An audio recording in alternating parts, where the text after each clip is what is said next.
Hello friend, welcome back to my channel. তো তোমরা কেমন আছো? আশা করি তোমরা সবাই খুব ভালো আছো আর আমিও খুব ভালো আছি।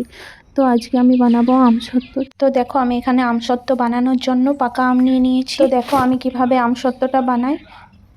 তো দেখো এখানে আমি আমের খোসাগুলো সব ছাড়িয়ে নিচ্ছি।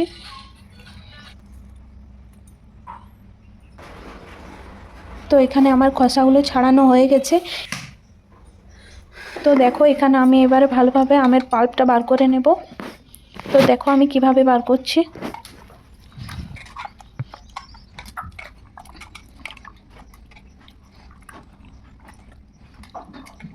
আশা করি তোমরা দেখে বুঝতে পারছো আমি কিভাবে বার করছি।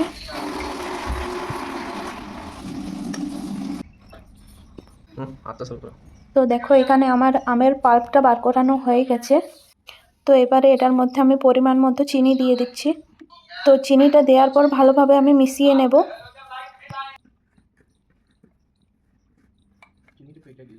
তো দেখো আমার চিনিটা ভালোভাবে মেশানো হয়ে গেছে। এবার আমি একটা ছাঁকনিতে ভালোভাবে ছেঁকে নিচ্ছি। তো তোমরা দেখে বুঝতে পারছো আমি কিভাবে ছেঁকে নিচ্ছি।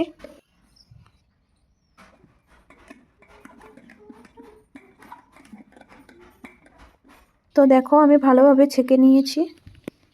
এবার আমি এখানে লেবুর রস দিয়ে দিচ্ছি, যাতে অনেক দিন আমসত্ত্বটা ভালো থাকে ওই জন্য।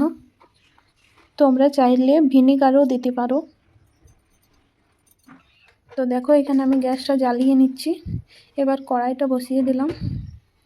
এবার এটা আমি ভালোভাবে ফুটিয়ে নেব, যাতে একটু ঘন হয়ে যায়।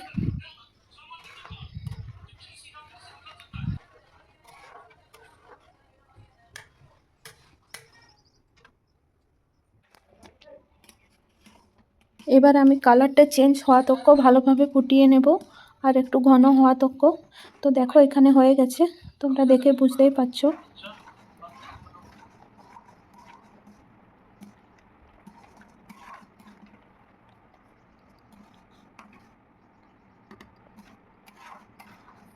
তো এখানে আমসত্ত্বের জন্য আমটা রেডি হয়ে গেছে। এবার আমি থালার মধ্যে ঘি মাখিয়ে নিচ্ছি।